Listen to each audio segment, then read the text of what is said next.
Dr. Mark Jangizi here with your Science Moment. Today I'm going to talk about free expression and livelihoods, jobs, etc.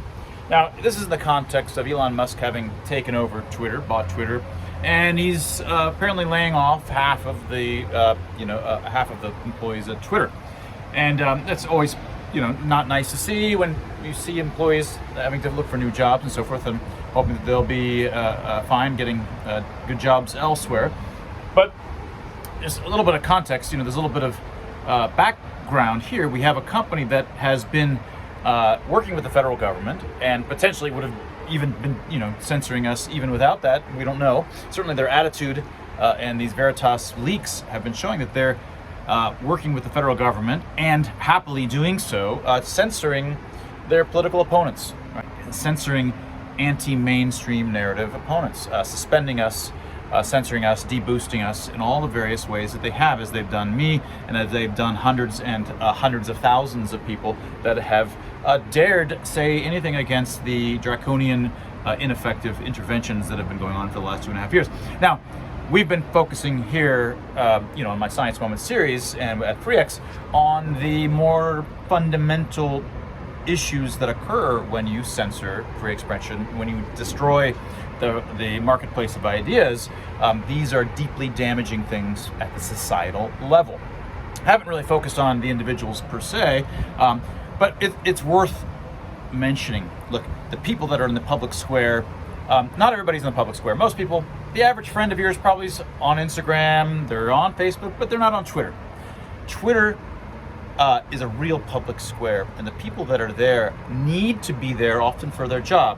The only counterexamples I've seen is that when COVID authoritarianism hit in March, a lot of people suddenly showed up. They had no real interest in PR or having a public voice, but things got so turned upside down. They said, holy crap, I gotta speak up because this is just crazy.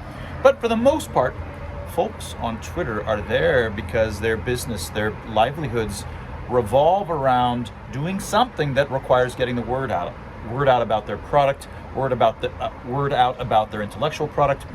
They're doing podcasts. They have some kind of public outreach role that is deeply part of their entire career.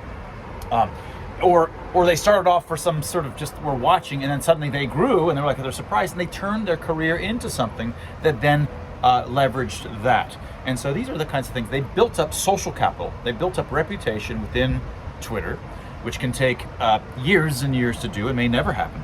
It is a kind of currency in a certain kind of way. And Twitter and the federal government just came along and took it all away, right? Now they can't use that for any other job. It's like an entire part of their resume has just been deleted and cut out. People sometimes go to undergrad for 4 years. That's really good on your resume. But you know what you need these days sometimes for certain kinds of jobs? For certain kinds of endeavors in life, including my own.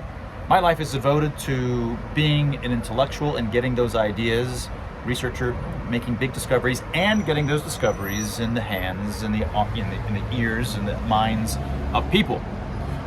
When you suspend me, when you censor me, when you deboost me, you prevent my voice from getting out, that harms the fundamental aim that I have in life, right? It also harms my ability to get my products, Vino Optics. We rely on getting the word out.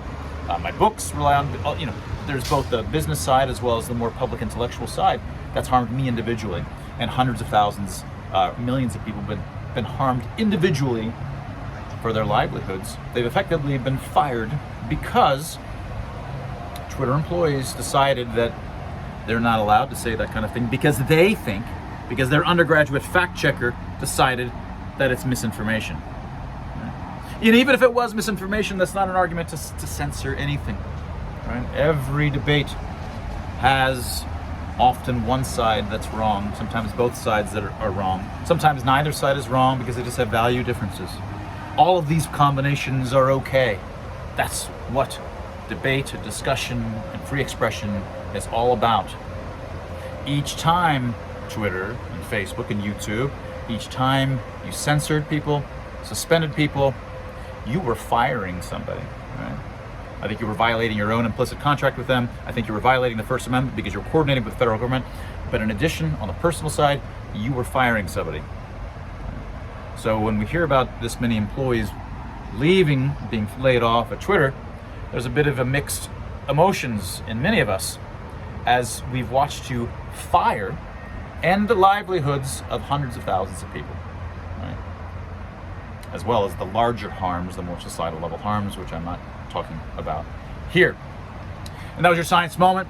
Take a look at my markchangizi.substack.com. Recently, I'm covering a couple of the kinds of mainstream media, leftist-oriented media that's finally covering the leaks and the information that's come out that's showing the degree to which the federal government has been coordinating with Facebook, YouTube, and Twitter in censoring their opponents. Right? An Intercept article came out last week or a week and a half ago, detailing these the kind of information that we have now, overwhelming coordination of the federal government with big tech, social media, to censor us. It's clear violations of the First Amendment. But what's key now is this is not just in right side media, it's on the left. It's finally covering it. And then soon after that article, the New York Times itself has an article which I also talk about in that Substack. And things potentially are changing. And this is the lawsuit that really led to that, is the lawsuit by the attorney generals of Louisiana and Missouri. And a lot of their case was built on the earlier case of Changizi versus the Department of Health and Human Services, with the New Civil Liberties Alliance and Janine Eunice as our main civil rights attorney. And I'm also co-litigant with Daniel Kutz and Michael Singer. So we were the first ones, but we got dismissed because there wasn't much evidence at the time other than, Jen Psaki saying, hey, we're actually coordinating with big tech social media to censor you, and that doesn't count as evidence. But since then, actual emails, troves of emails and evidence have come out about the coordination.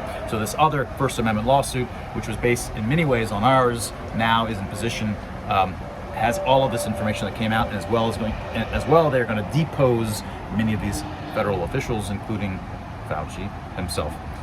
That was your science moment.